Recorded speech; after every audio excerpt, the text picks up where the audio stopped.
말씀을 경외하는 마음으로 자리에서 일어나셔서 계시록 3장 15절에서 16절 그리고 몇 구절 내려가서 19절에서 22절 본문 말씀 큰 소리로 선포하시도록 하겠습니다. 시작.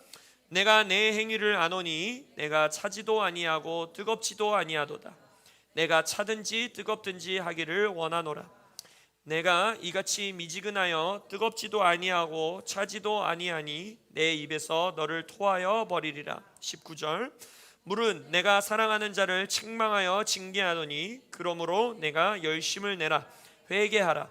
볼지어다 내가 문 밖에 서서 두드리노니 누구든지 내 음성을 듣고 문을 열면 내가 그에게로 들어가 그와 더불어 먹고 그는 나와 더불어 먹으리라. 이기는 그에게는 내가 내 보좌에 함께 앉게 하여 주기를 내가 이기고 아버지 보좌에 함께 앉은 것과 같이 하리라. 귀 있는 자는 성령이 교회들에게 하시는 말씀을 들을지어다. 아멘.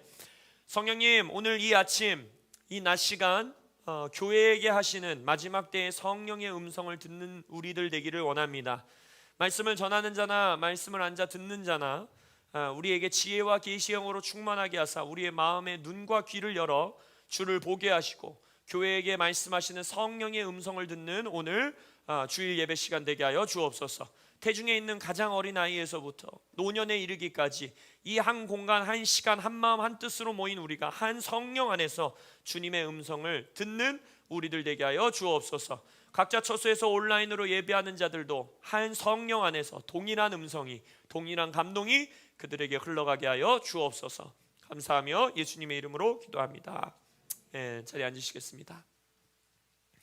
오늘 여러분들과 이 본문 말씀으로 나눌 말씀의 제목은 열정 없는 신앙으로는 이길 수 없다. 열정 없는 신앙으로는 이길 수 없다라는 말씀의 설교를 좀 전해드리기를 원합니다.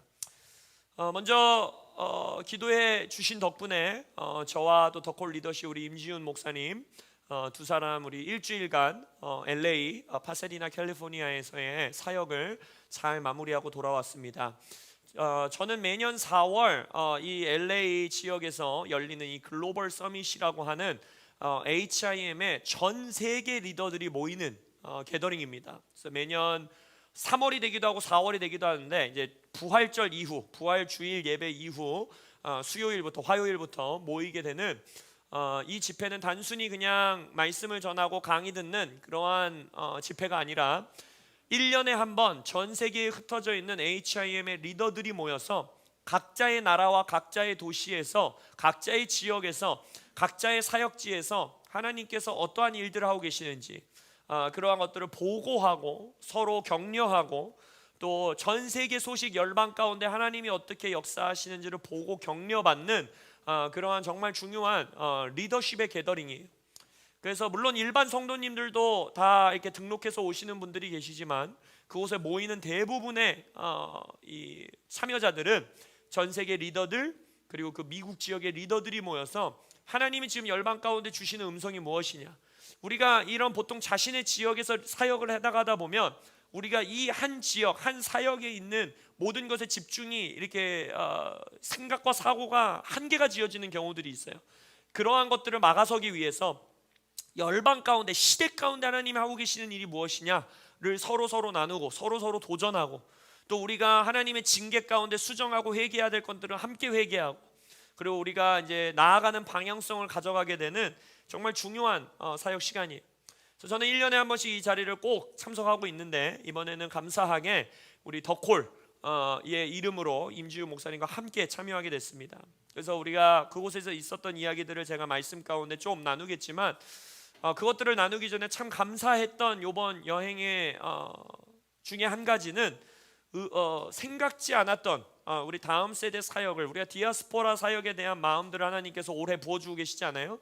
네, 이 생각지도 않았던 디아스포라 사역들을 함께 동역하고 함께 꿈을 꿔나갈 수 있는 우리 한인 2세 목사님들과 또 리더들을 만날 수 있는 정말 좋은 시간이었습니다. 그래서 저보다 한 6살 정도 어린 92년생이니까 6살이죠. 6살 어린 우리 이제 목사님을 또 한 분 만났는데 어찌나 이 열정이 있고 서로가 이렇게 얘기했어요. 처음 만나는 사이인데 마치 이 이산 가족처럼 떨어졌었던 막 한 형제를 만난 것 같다. 도대체 어디 계셨냐? 우리 형 이러면서 막 영어 발음 형 막 이러면서 저에게 또 지훈 목사님에게 너무 반갑다고. 그래서 이제 LA 출신의 젊은 목사님인데 그분은 뉴욕에 하나님이 이제 마음을 주셔서 이제 뉴욕 땅으로 이제 내년에 개척하기 위해서 지금 교회 개척 이 네트워크 그룹 안에서 훈련 받으면서 준비해 나가고 있는 귀한 목사님도 만나고 정말 좋은 시간이었어요. 그래서 우리 이 여행을 통해서도 하나님께서 앞으로 해나가실 수 있는 열매들과 역사들이 있기를 계속해서 기도해 주시기를 바랍니다. 아멘. 이번 글로벌 서밋 전 세계 리더들이 모여서 나눈 모든 설교들을 제가 여러분들에게 보고들을 다 나눠드릴 수는 없지만 크게 두 가지의 주제였어요. 하나는 뭐냐? 세상은 점점 정말 극심하게 어두워져 가고 있고 교회를 향한 도전이 극심해지고 있다. 물론 오해하지 마십시오. 교회를 향한 원수의 공격은 교회라는 공동체가 탄생한 사도행전 시절부터 어마어마했습니다. 그러나 이제는 1세기 교회 시대와는 다르게 전 세계가 온라인과 정치와 교육과 문화가 연결되어 있고 그리고 어둠도 굉장히 조직적으로 움직일 수 있는 시스템과 문화가 만들어져 있기 때문에 동시다발적으로 어떤 한 지역뿐만이 아니라 마치 1세기 교회의 어떤 예루살렘 아니면 어떤 소아시아 지역 어떤 한 지역이 아니라 전 세계 열방 차원으로 교회들을 핍박하고 교회들을 무너뜨리려 하고 진리를 수호하려고 하는 다음 세대들과 우리 성도들을 향해서 엄청난 공격들이 있다라는 거예요. 그게 하나의 주제였어요. 그러나 또 하나의 만약 그걸로만 주제가 끝났으면 그 글로벌 서밋이 얼마나 우울한 집회로 마무리가 되겠어요? 그러나 또 하나의 주제는 뭐였겠습니까? But God. 그러나 하나님이 할렐루야. 정말 이 환난과 이 고통과 이 어두움이 극심한 곳에서 하나님이 놀랍게 일하시는 그리고 앞으로 일하시게 될 그리고 부흥의 징조들 그러한 것들을 전 세계적으로 듣고 왔어요. 예를 들어서 쿠바 땅은 지금 어마어마한 경제 인플레이션과 이 공산주의의 극심한 공격 가운데에 교회들이 살아남을 수 없는 다 흩어지는 그래서 마치 가정교회로 지하교회로 숨어 들어가고 있으나 하나님께서 그 HM 한 리더를 통하여서 예언적이고 사도적인 사역을 하는 그 딸에게 정부 지도자들이 몰래 찾아오는 거예요. 목사에게 찾아갔다는 소문이 나면 안 되니까 몰래 찾아와서 하나님의 뜻을 묻고 지금 내가 어떻게 가야 되느냐 이 나라가 어떻게 가야 되느냐 그러면서 정말 어마어마한 정부 영역 가운데 쉬쉬하고 있지만 하나님 나라의 부흥의 역사들이 이루어지는 것들을 보고 캐나다는 지금 여러분 어떤 공산 국가보다도 극좌의 엄청난 정치의 문화가 만들어져 가고 있는 나라입니다. 여러분 캐나다가 예전같이 살기 좋은 나라가 아니에요. 정말 극심하게 교회를 핍박하고 지금 현재도 코로나 시대 이후에도 변하지 않았습니다.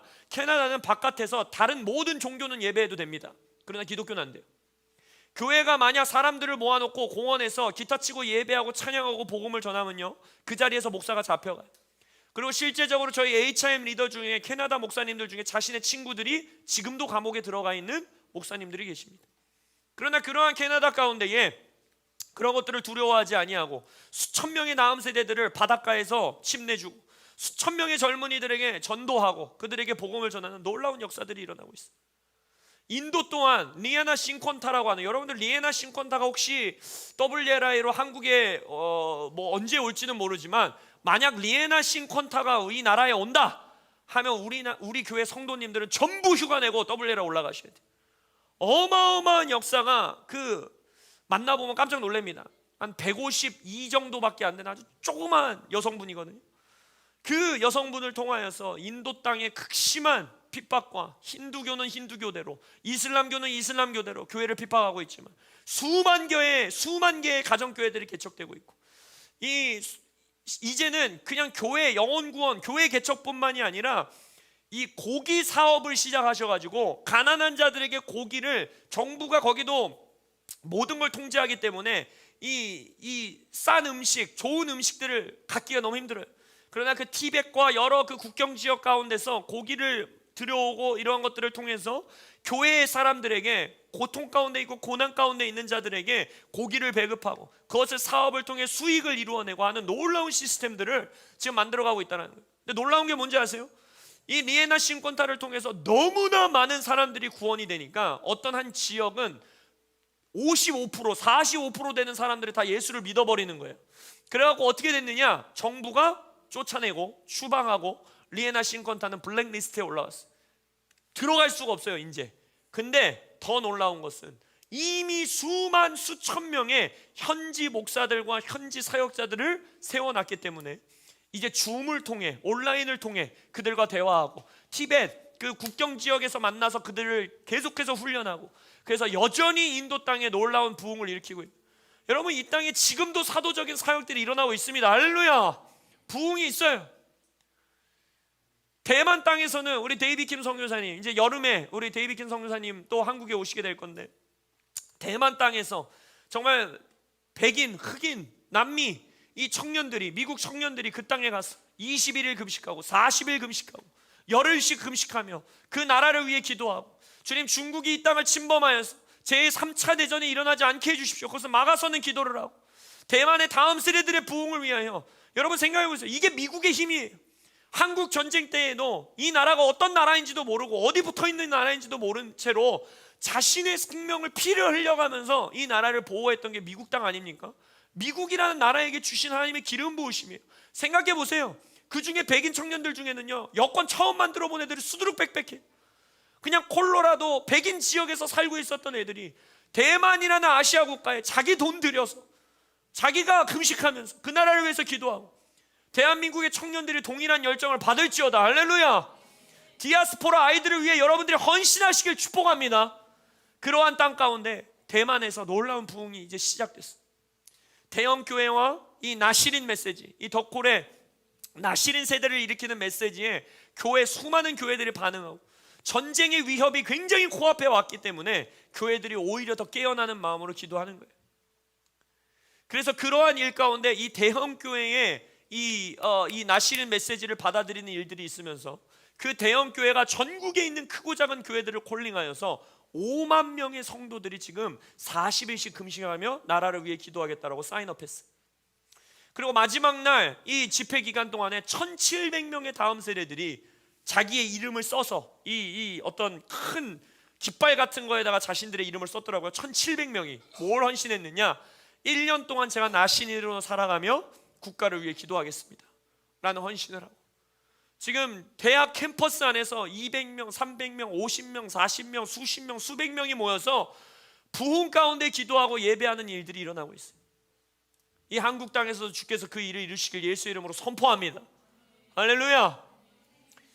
근데 이러한 부흥과 함께 동시에 여러분들이 반드시 아셔야 되는 거는요 어둠들도요 열심히 일합니다. 정말 근면성실한 존재가 하나 있는데 누군지 아세요? 귀신이에요. 진짜 열심히 일합니다. 쉬지 않고 일해요.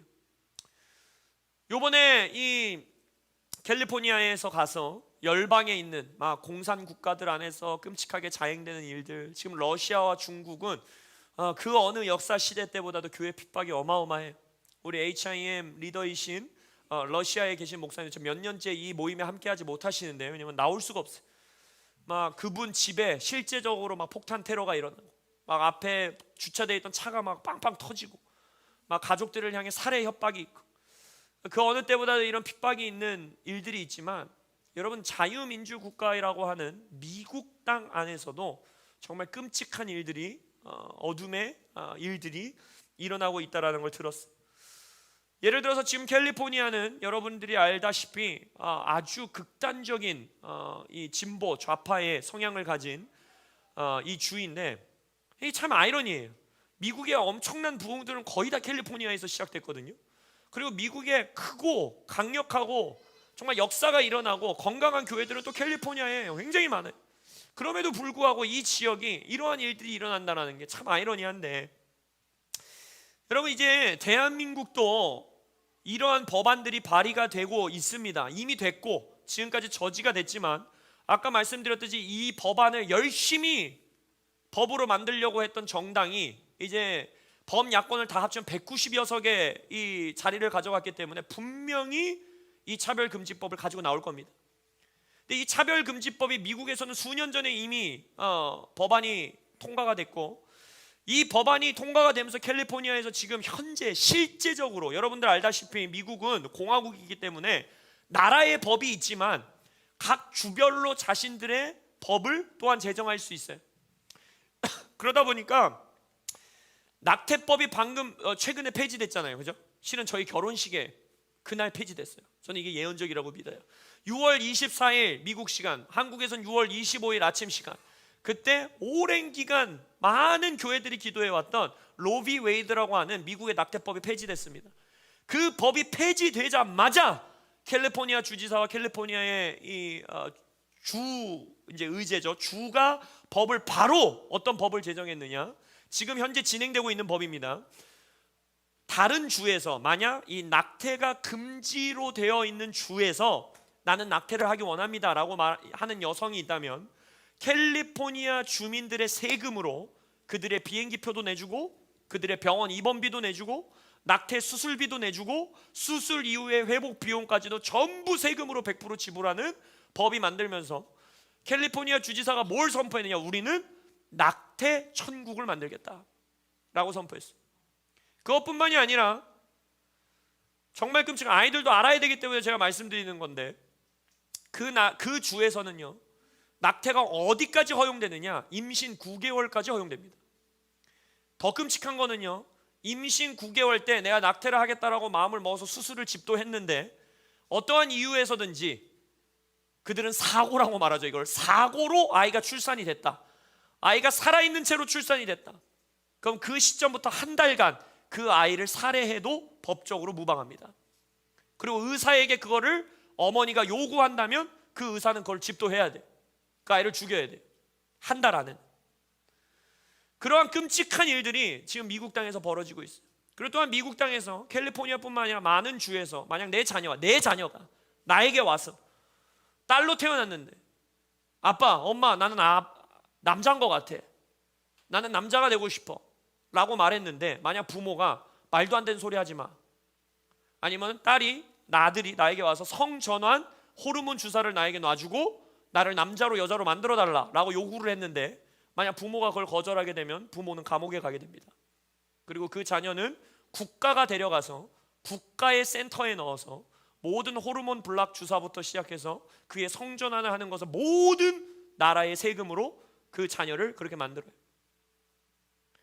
여러분, 이게 미국이니까 그런 거야, 한국은 오지 않아. 깨어날지어다. 할렐루야. 깨어나셔야 됩니다. 미국은요 우리나라보다 더 놀라운 부흥을 경험한 나라예요. 미국은 기독교 국가였습니다.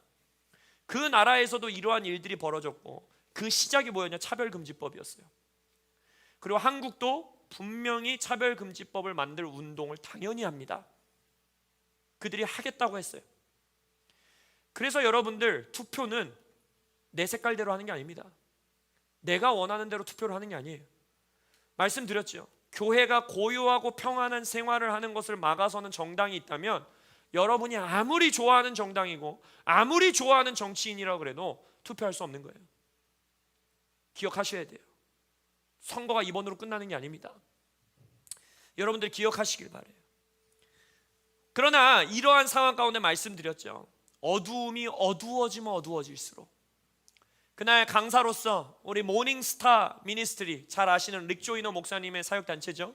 거기에 이제 후계자로 이제 차세대 리더로서 세움받은 크리스 리드 목사님을 통해 선포했던 것이 무엇이냐, 이렇게 어두운 캘리포니아 가운데서도, 이렇게 열방 가운데 끔찍하고 어두운 일들이 벌어지는 것 가운데에 새벽별이 떠오를 것입니다. 할렐루야. 계시록에서 새벽별이라는 이름을 가진 예수 그리스도께서 자신의 자녀들의 교회를 새벽별같이 떠오르게 할 거예요.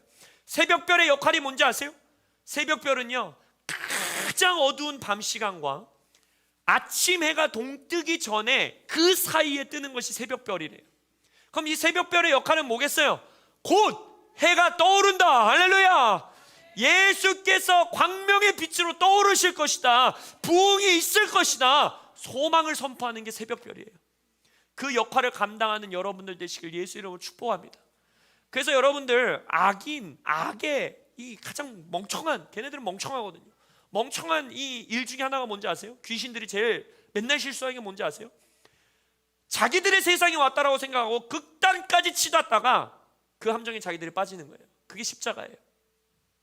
우리가 하나님을 죽이자라고 해서 죽였어. 자기들이 극단까지 갔어. 이제 우리가 이겼다라고 한 그 자리에서 어떤 일이 있습니까? 사망이 패배하는 일이 있었어요. 할렐루야. 예수가 부활하셨어요. 동일하게 지금 미국 땅에서 캘리포니아와 이런 뭐 뉴욕주와 이런 막 정말 이 극좌의 성향을 가진 주에서 이러한 일들이 있으니까 민주당 지지자였던 어머니들까지도, 심지어는 그 정당에 투표했던, 수년간 투표했던 어머니들까지도 자기의 자녀를 건드니까 어떠한 일이 일어나는지 아세요? 그들이 일어나기 시작했어요.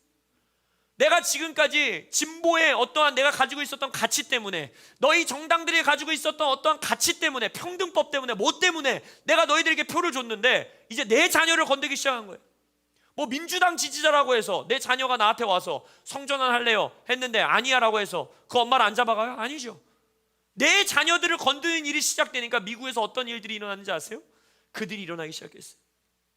그러면서 교육계를 반대하고 이러한 법안들을 반대하는 일들이 크리스찬도 아니고 보수 정당을 지지하는 자들도 아니었고 믿지 않는 진보 정당의 성향을 가지고 있었던 어머니들이 일어나기 시작한 거예요. 이 나라 가운데서도 어머니들이 다시 깨어나시길 예수 이름으로 축복합니다. 한나들이 일어나야 돼. 그래서 지금 미국에서는 루앵글 목사님과 이제 우리 7월 달에 이번 7월 달에 HIM 컨퍼런스 다 오셔야 돼요. 이 7월 달에 제니 도넬리라고 하는 한 여성, 한 어머니, 그 어머니 그냥 평범한 어머니였어요. 근데 그 어머니가 그러한 자기의 자녀들을 지키기 위해 일어나는 여성들을 모아서 단체를 하나 만들어요. Don't mess with my kids. 나의 아이들을 건들지 마라. 그러면서 이건 기독교 그 단체가 아니에요. 어떤 신앙의 색깔을 가지고 있던 어떤 이 정치 성향을 가지고 있든지 간에 내 아이를 보호하기 원하는 어머니들과 아버지들을 모으기 시작했어요. 그러고 나서 올해 10월에 A million woman, 100만 여성, 100만 어머니를 더콜 처음 집회가 있었던 그 자리에 100만의 사람들을 모아서 우리가 이 나라를 위해, 우리 아이들 위해, 다음 세대들을 위해 기도하겠다라는 운동이 일어나고 있어요. 우리 10월 달에 함께 날아갈 수 있는 분들은 날아가면 너무 좋을 것 같아요. 할렐루야. 영어를 못 알아들어도 괜찮아요. 그 자리에 기름 부으심으로 함께 하십니다. 할렐루야. 이제 어머니들이 깨어나야 돼요. 그리고 미국은 그러한 일들이 일어나고 있습니다. 이 한국 가운데서도 그러한 일들이 있길 예수 이름으로 선포합니다. 이러한 제가 어두워지는 역사들을 듣고 또 하나님의 부흥의 역사들을 미국에서 듣고 비행기를 타고 와서 바로 그 다음날 투표를 하고, 근데 이 나라도요 꽤나 어두워질 것 같은 시간이 펼쳐지게 됐습니다. 총선 이후에 범야권을 다 모으게 되면 190석에 육박하는 재헌 저지선을 지켰다라고 생각은 하지만 생각해 보세요. 이제 여당이 108석이기 때문에 8명만 마음을 바꿔도 헌법도 바꿀 수 있게 됐어. 대통령 지난 탄핵을 할 때에도 그 정당이 자신이 몇 명이 빠져나가면서 그러한 일들이 있었던 거 아닙니까? 그렇기 때문에 정말 이제는 엄청난 법안들, 특별법들, 다음 세대를 올가면은 차별금지법들, 이러한 것들이 계속해서 시도할 것이고 제정하려 할 것이고 그러한 일들이 나올 거예요. 아까 말씀드렸듯이 이건 진보 정당이어서 그렇다가 아니에요. 보수 정당도 마찬가지입니다. 뭐 한나라당 시절, 어느 당 시절에 과반수가 넘는 이 의석을 확보했을 때는 항상 그 무리의 욕심과 탐욕 때문에 좋지 않은 길로 나가는 것이 항상 역사적인 기록이었어요. 근데 이번에는 아까 말씀드렸죠, 한국 역사상 처음으로 같은 정당이 2번 연속 과반수를 가져간, 그렇기 때문에 더 인간의 탐심과 욕심과 이 어둠에 사로잡혀 있는 부분들이 드러나게 되는 앞으로의 4년이 될 겁니다. 근데 여러분 두려워하지 마세요. 마지막 때에 어두움은 극단으로 치닫겠노라고, 사랑이 식을 것이고 어두워질 것이라고 하나님께서 이미 말씀해 놓으셨습니다. 할렐루야. 우리에겐 소망이 있습니다. 할렐루야. 우리는 쯧쯧쯧 혀를 차면서 나라가 망하려나 봐. 아니요, 나라는 망하지 않습니다. 할렐루야. 우리는 부흥을 경험할 것이에요. 그 어느 때보다도 이 어두운 시절에 우리가 새벽별로 떠오를 것이고 하나님의 놀라운 역사들이 있을 것입니다. 이기는 자들로 일어나야 돼요. 계시록의 말씀이 처음부터 끝까지 그것입니다. 어두움은 자신들의 어두움을 끝까지 극단으로 치달을 것이다. 성경에서 뭐라고 했어요? 할 수 있다면 믿는 자들까지도 배도하게 만들려고 노력할 것이다. 그것이 어둠의 역사예요. 근데 예수님의 해답은 뭐예요? 예수님이 막 어두워지는 걸 보면서, 차별금지법이 막 만들어지는 걸 보면서, 막 캘리포니아에 그런 일들이 일어나는 걸 보면서 막 보호자에 앉으시고 막 앉아보자 하면서 어떡하지? 캘리포니아 저거 어떡하냐? 대한민국 어쩌 이러고 계실까요? 그러지 않죠. 예수님의 해답은 무엇입니까? 예수님의 해답은 오늘 본문 말씀에 읽은 것처럼 이기는 자들을 일으키는 것입니다.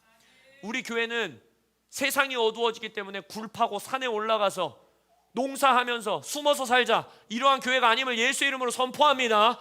어두움 한가운데로 들어가셔야 합니다. 할렐루야. 거기서 빛을 발해야죠. 빛끼리 모이면 뭐예요? 소금끼리 모이면 뭐하냐고요. 빌 존슨 목사님 그랬잖아요. 이 시대의 교회의 가장 큰 문제가 그릇 한가운데, 그릇 저 가생이에 소금들끼리 모여가지고 우리는 소금이다 이러고 좋아하고 있다라는 거잖아요. 소금은 어떻게 해야 돼요? 뿌려줘야 됩니다. 세상 가운데 뿌려줘야 돼요. 할렐루야. 우리의 자녀들이 자기 맘대로 성별을 바꿀 수 있다고 가르치는 교실 한가운데서, 자기의 의견에 옳은 대로 살아가도 된다라고 말하는 학교 한가운데에서 진리를 선포하고 빛을 발하는 아이들이 되기를 예수 이름으로 선포합니다. 그러나 제가 말씀드리고 싶은 것은 이 어둠의 역사에 나이브하게 반응하시면 안 돼요. 야, 언젠가는 뭐 그래도 잘 되겠지, 하나님이 부흥 주신다고 했으니까 주시겠지. 그렇지 않아요. 성경에서 이기는 자가 있다라고 말한 것은요, 그 말은 뭡니까? 이기지 못하는 자도 있다라는 거예요. 왜? 이기는 자들만을 위해 예수님께서 상급을 준비해 놓으셨다고 했기 때문에, 하나님이 계신 것과 상 주시는 이심을 믿어야 된다라고 했기 때문에 이기는 자에 속하지 못하는 하나님의 백성들이 있을 거라는 거예요. 그들은 구원은 받습니다. 그러나 이 시대의 어둠을 이겨내고 오버커머, 이기는 자들의 무리에 들지 못하는 자들이 있을 거라는 거예요. 그러한 편지가 바로 계시록 2장 3장의 교회들에게 보낸 예수님의 편지인 거예요. 베드로 전서에서도 베드로 사도가 뭐라고 말합니까? 너희들이 구원받은 너희들이 겨우 구원받게 되면 악인들이 어떻게 구원받겠냐라고 말하잖아요. 겨우 구원받는 자들이 있을 거라는 거예요. 우리 교회 모든 성도님들은 넉넉히 구원받는 자들 되시길 예수 이름으로 축복합니다.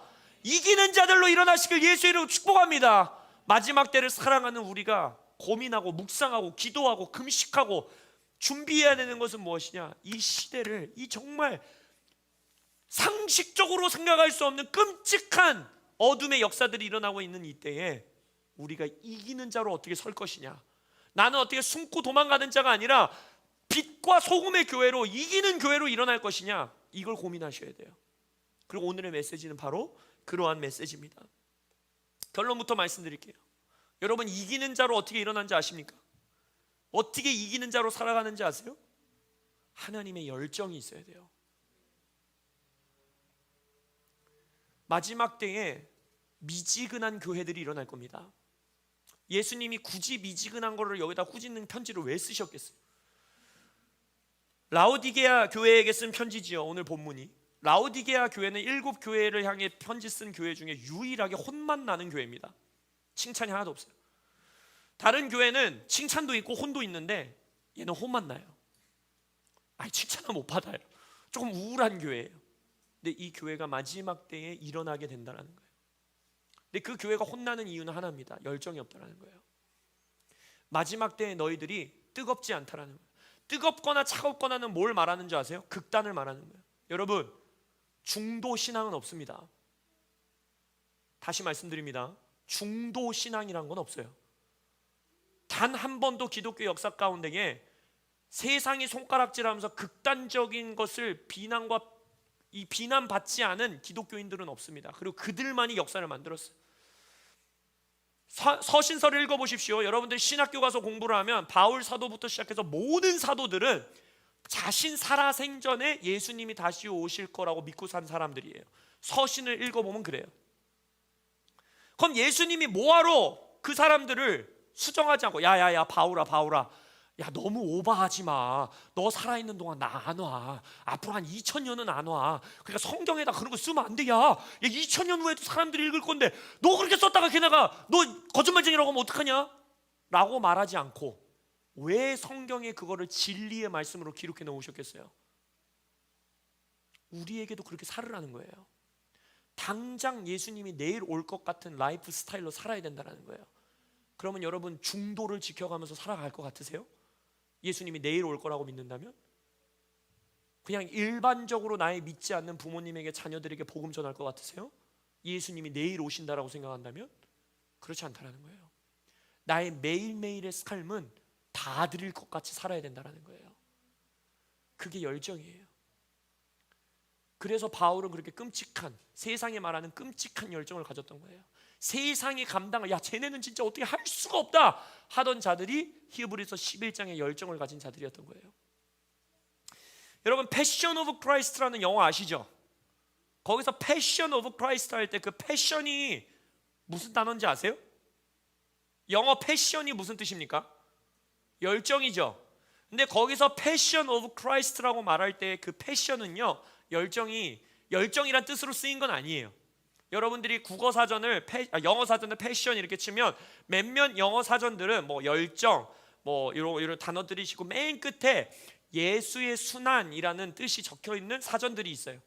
그러니까 신학 용어입니다. Passion of Christ. 이 passion이라는 단어는 순환이라는 단어인데 예수님의 순환이니까 십자가 위에 예수님을 말하는 거예요. Passion of Christ. 근데 이 단어는 어디서 나왔느냐? 라틴어 패시오라는 단어에서 나왔어요. 파시오 이런 단어인데 이 패시오라는 단어에서 무슨 단어가 나왔냐면 패션이라는 단어가 나왔고요. 그다음에 patient, 인내라는 단어가 나왔어요. 결국 뭡니까? 예수 그리스도께서 십자가를 지시는 그 순환, 그 고통, 그 인내, 그 참음, 그거를 뭘로 견디셨다라는 거예요?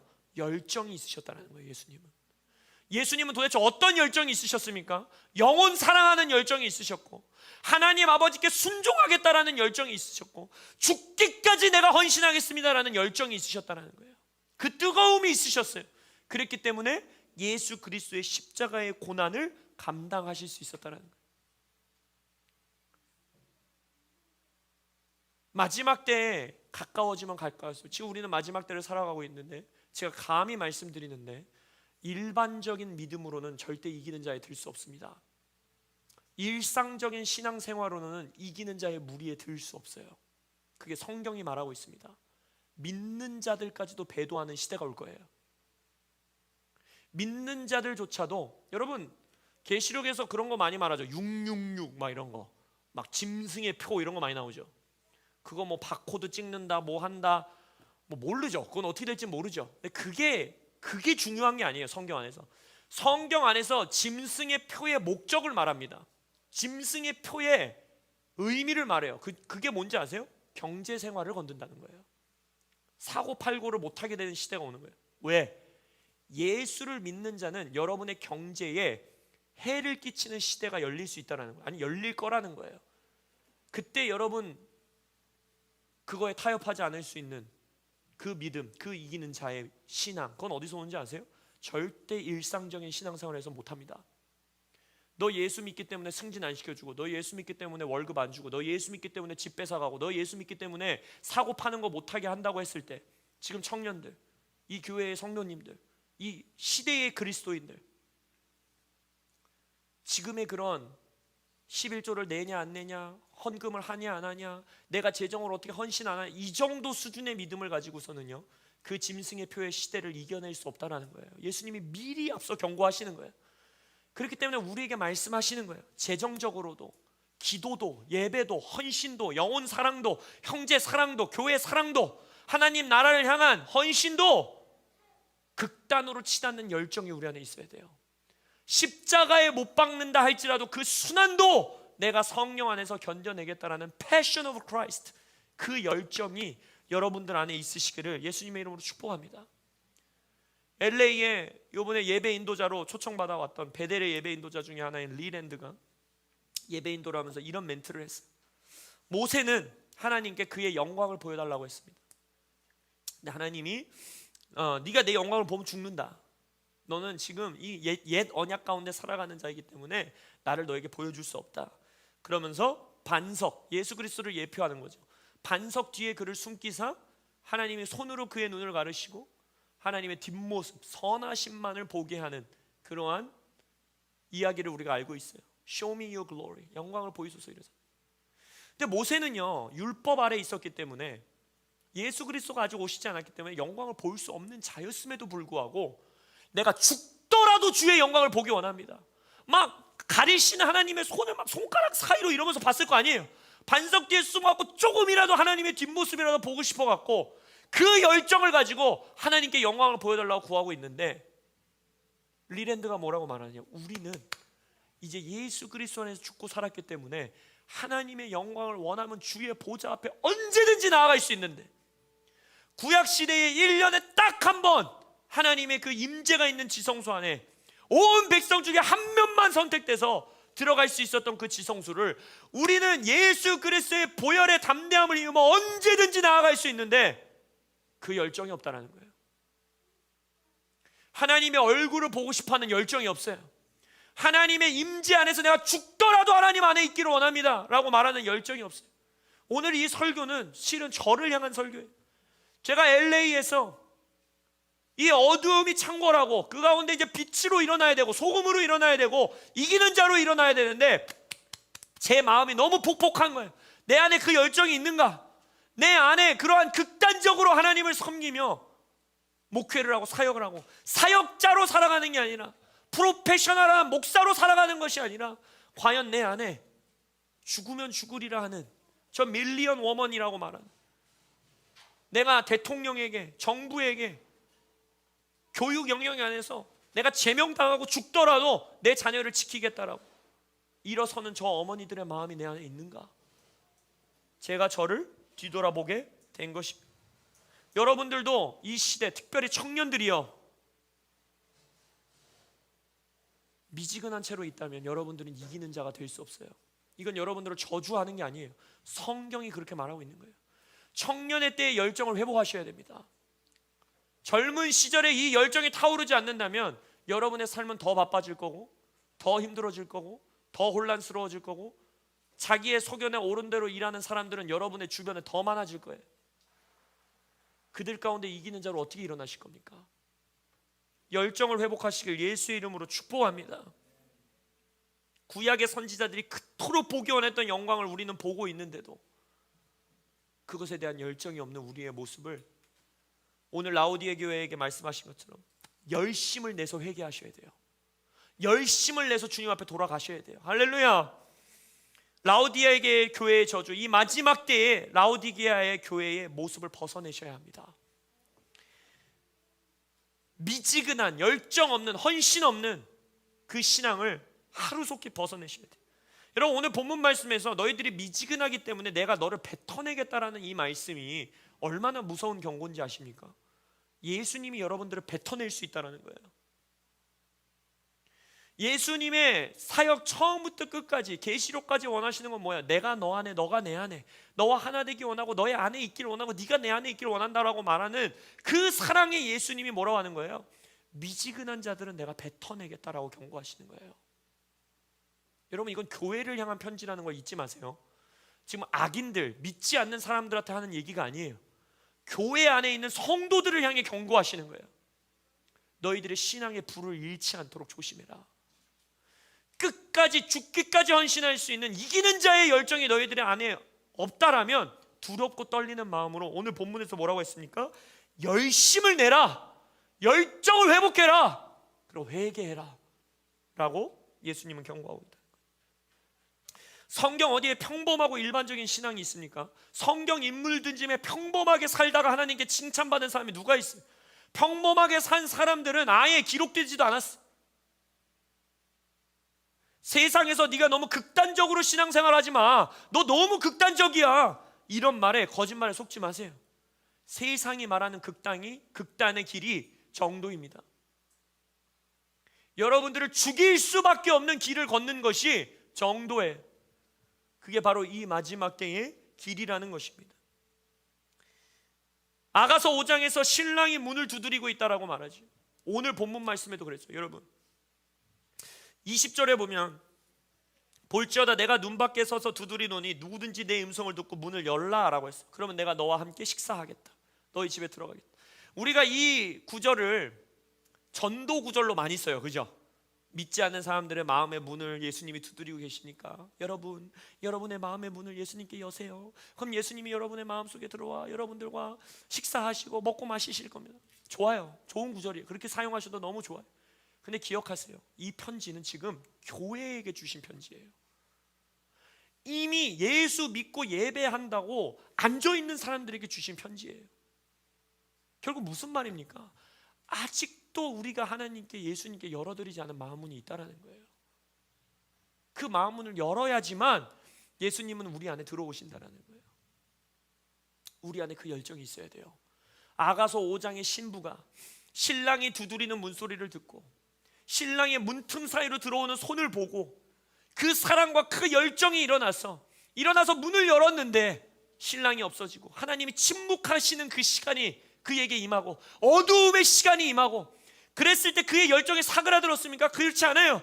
성 안으로, 성 밖으로 가서 뭐라고 합니까? 아가서 5장에서 순찰하는 자, 성벽을 파수하는 자가 신랑을 향해 가지고 있는 그 열정 때문에, 신랑을 향해 가지고 있는 그 사랑 때문에 그 신부를 어떻게 했다 그랬어요? 해하고 때리고 비난하고. 그럼에도 불구하고 그 여자는 어떻게 합니까? 그 여인은 어떻게 합니까? 그 열정이 사그라들지 않고 아가서에서 그 신랑을 만나 껴안고 입 맞추는 그때까지 열정을 가지고 주님을 찾아 헤매는, 그 신랑을 찾아 헤매는 그 여인의, 주님의 여인으로서의, 신부로서의 그 열정이, 아무리 순찰하는 자, 성벽을 파수하는 자들이 여러분을 비난하고 여러분을 때리고 여러분에게 핍박하여도 그 열정을 타오르시는 성도님들 되시길 예수 이름으로 축복합니다. 여러분, 하나님은 우리에게 빚진 것이 하나도 없습니다. 이미 다 주셨어요. 그럼에도 불구하고 하나님은 마치 우리에게 모든 걸 빚진 분이신 것처럼 우리를 기다리시고 우리를 참아주시고 우리에게 다가오시고 우리에게 복 주시길 원하시고 우리를 갈망하시고 우리를 원하고 계시는데, 문제는 뭐냐? 우리는 모든 것을 주님께 빚진 자임에도 불구하고 하나도 빚지지 않은 자같이 살아간다는 거예요. 이게 미지근한 신앙입니다. 하나님께 모든 걸 빚진 우리인데 마치 여전히 하나님이 나에게 뭔가를 해줘야 되는 분인 것처럼 하나님을 대하고, 마치 하나님이 여전히 나에게 뭔가를 공급하시고 나에게 뭔가를 해주셔야지만 좋으신 하나님이신 것처럼, 지금 우리는 이 자리에서 기도 응답이 하나도 되지 않고 그대로 죽는다 해도 하나님께 모든 걸 빚진 게 바로 우리예요. 자기 아들을 우리에게 주신 분 아니십니까? 자기 자신을 우리에게 주신 분 아닙니까? 그럼에도 불구하고 드림에 대한 열정이 사그라들었어요. 이 나라 누구보다 드림의 열정이 있었던 나라입니다. 조용기 목사님의 전설과 같은 이야기 있잖아요. 한 할머니가 그 천막 치고 예배하고 있던 시절에 조용기 목사님에게 이게 내 밥그릇 숟가락 내가 가진 전부인데 이걸 하나님께 드리고 싶다. 그런 나라가 이런 나라였어요. 근데 이제는 목사님들조차도 11조를 해야 되니 만해야 되니, 헌금의 이 재정을 헌신해야 되니 만해야 되니, 은혜의 시대입니다. 그게 무슨 은혜예요? 드림의 열정을 회복하시기를 예수 이름으로 축복합니다.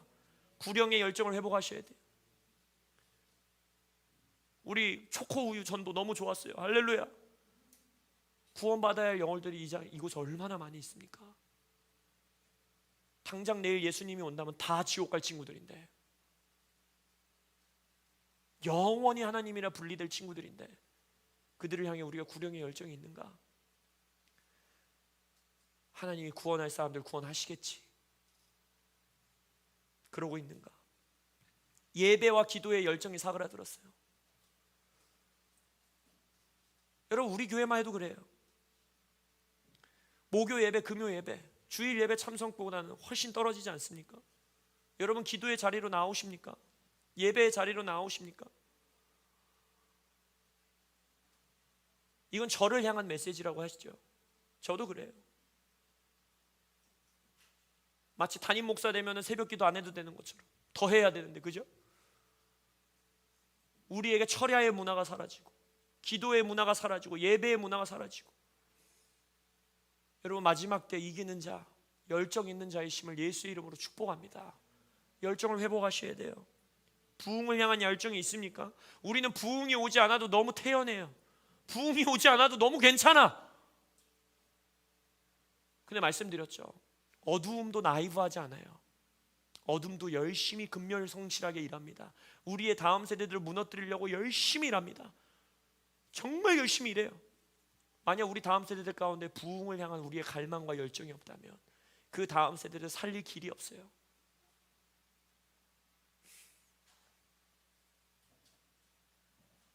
여러분, 베드로후서 2장에 보면요, 롯도 의로운 사람이었다라고 말합니다. 의로운 롯이라고 말해요. 근데 생각해 보세요. 롯은요, 소돔과 고모라에 있었죠. 하나님께서 아브라함에게 오셔서 내가 저 소돔과 고모라를 멸할 것이다. 그러면서 아브라함은 하나님과 함께 역사를 써내려갑니다. 그죠? 자신이 기도와 중보를 통해서 하나님 50명 있어도요, 쭉쭉쭉 내려가서 10명 있어도요, 이 나라를 멸하실 겁니까? 이 도시를. 하나님이 그 기도에 응답하세요. 그러니까 하나님과 함께 역사를 써내려가는 그 의의 길을 걷는단 말이에요. 근데 롯을 보십시오. 롯도 의로운 사람이었어요. 구원받은 자예요. 그러나 롯은 당장 내가 지금 내일 죽는데 전혀 모른 채 일상의 삶을 살아갑니다. 그리고 죽음의 직전, 심판 직전까지 와서도 안절부절하지 못하는 그의 모습을 보십시오. 그런 자가 바로 겨우 구원받는 자예요. 그 차이는 도대체 어디서 오는가? 롯은 지옥 가지 않았죠. 구원받았습니다. 그러나 과연 내가 내 삶을 지금 겨우 구원받는 롯의 삶을 살고 있는가? 아니면 하나님과 함께 역사를 써내려가고 기도와 중보로 나라의 움직임을 좌지우지하는 삶을 살고 있는가? 그 차이는 바로 열정이 있는 거 없는가예요. 아브라함은 순종의 열정이 있었어요. 자신의 독자 아들을 바치라는 하나님의 말씀 가운데 그 다음 구절이 뭔지 아세요? 아침 일찍 일어나 라고 되어 있어요. 정말 순종하기 힘들고 하나님의 말씀에 자신의 인생에 가장 따르기 어려운 그 말씀이 임했을 때 아브라함은 아침 일찍 일어나 순종의 자리로 나아갑니다. 그러한 열정이 우리 안에 있는가? 여러분, 오늘 우리는 하나님의 책망 앞에, 예수님의 책망 앞에 나아가야 됩니다. 사랑하는 자녀는 책망하신다 하셨어요. 그리고 예수님의 책망은요, 아이고 혼 좀 나봐라 하고 아프게 때리는 게 목적이 아니에요. 예수님의 책망은 목적이 뭡니까? 돌이키는 겁니다. 열심을 내라, 회개해라, 뜨거워져라. 할렐루야.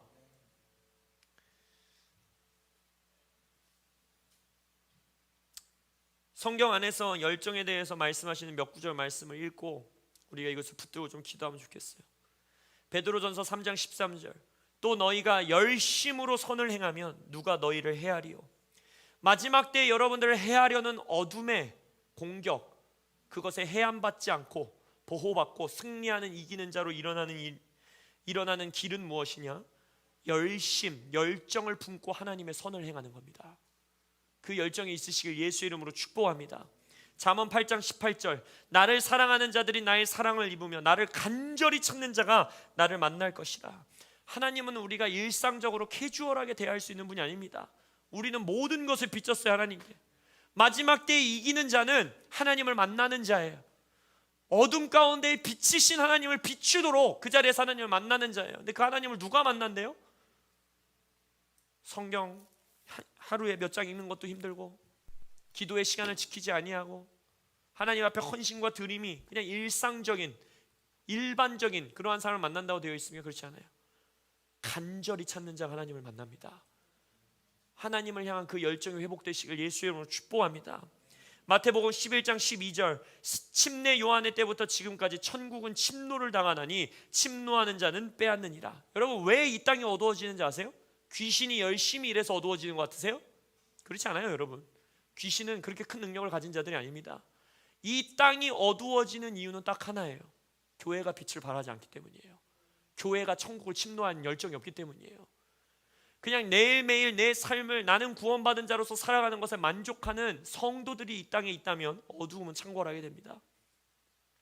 하나님의 뜻을 위하여 열정의 순종, 극단의 순종까지 열정을 가지고 나아가는 성도들이 없다면요, 그 도시는 어두워지는 것이 맞아요. 의로운 롯이 소돔과 고모라에 있었잖아요. 그럼에도 불구하고 소돔과 고모라는 어두워졌잖아요. 아브라함과 롯의 차이가 거기서 오는 거예요. 여러분들은 아브라함과 같은 자들로 일어나시길 예수 이름으로 축복합니다. 우리 때문에 송도 땅이 밝아질지어다. 이 교회 때문에 송도 땅에 구원이 있을지어다.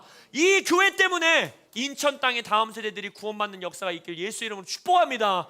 그 열정이 있으시길, 천국을 침노하는 열정이 있으시길 축복합니다. 마지막 한 구절, 로마서 12장 11절. 이 말씀이 저를 폐부를 찔렀어요. 제가 회개하는 말씀이에요. 부지런하여 게으르지 말고 열심을 품고 주를 섬기라. 하나님을 섬기는 것, 기도하는 것, 예배하는 것, 하나님을 향한 열정을 품는 것, 남는 시간 하는 거 아닙니다. 하나님은 남는 쪼가리 시간 받으시는 분이 아니에요. 게으르지 말고 부지런하여 열정을 품고 주를 섬길 시간을 찾는 겁니다. 만드는 거예요. 바쁘세요? 바쁘죠. 현대사회에 안 바쁜 사람 어디 있어요? 그럼 1시간 일찍 일어나는 거예요. 1시간 늦게 자는 거예요. 요일을 따로 구별하는 거예요. 어떤 약속보다, 어떤 친구 만나는 모임보다, 어떤 모임보다 기도와 예배의 모임의 우선순위를 잡는 겁니다. 열심을 내시길 예수 이름으로 축복합니다. 그 자가 주를 섬기는 거예요. 그 자가 이기는 자가 되는 겁니다. 말씀을 결론 짓기 원합니다. 여러분, 성장과 확장 연합 하나님이 약속을 주셨어요. 우리 예언 스쿨에서도 여러분들과 나누겠지만 하나님의 약속과 예언은 거저 이루어지는 게 아닙니다. 열정을 품고 그것을 붙들고 씨름하고 기도하고 하나님께 끝까지 나아가는 자들에게 그 예언과 약속을 성취하십니다. 그게 신약의 예언이에요. 더 말씀드리면은 예고편만 말씀드려야 되는데 본편을 말씀드리는 거라 여기까지만 말씀드릴 거예요. 신약의 예언과 구약의 예언의 차이가 그거예요. 신약 시대에 하나님이 우리에게 주시는 약속은요, 열정을 품고 기도하고 나아가고 선포하고 씨름하고 영적 전쟁하고 하는 그 자에게 그 땅을 허락하십니다. 그 약속을 허락하십니다. 여러분, 마지막 때의 부흥은 이미 약속되어 있습니다. 어두움이 어두워질 것이다라는 예언만 주신 게 아니에요. 엄청난 빛의 부흥이 있을 거라고 이미 약속해 주셨어요. 계시록 읽어보세요. 이기는 자들이 일어날 거라고 약속해 주셨어요. 근데 거저로 주어지지 않아요. 열정을 품고 열심을 품고 그 말씀대로 살아가기 위해 씨름하고 당장 내일 예수님이 올 것 같은 마음의 태도로, 삶의 태도로 살아가시는 그 열정, 그 열심이 우리 교회에게 회복되시기를. 그래요. 이 마지막 때 아무리 어둠이 창궐해도 빛을 발하고 소금의 역할을 감당하는, 송도를 살리는 교회로 일어나시기를 예수님의 이름으로 축복합니다. 아멘. 기도하시겠습니다.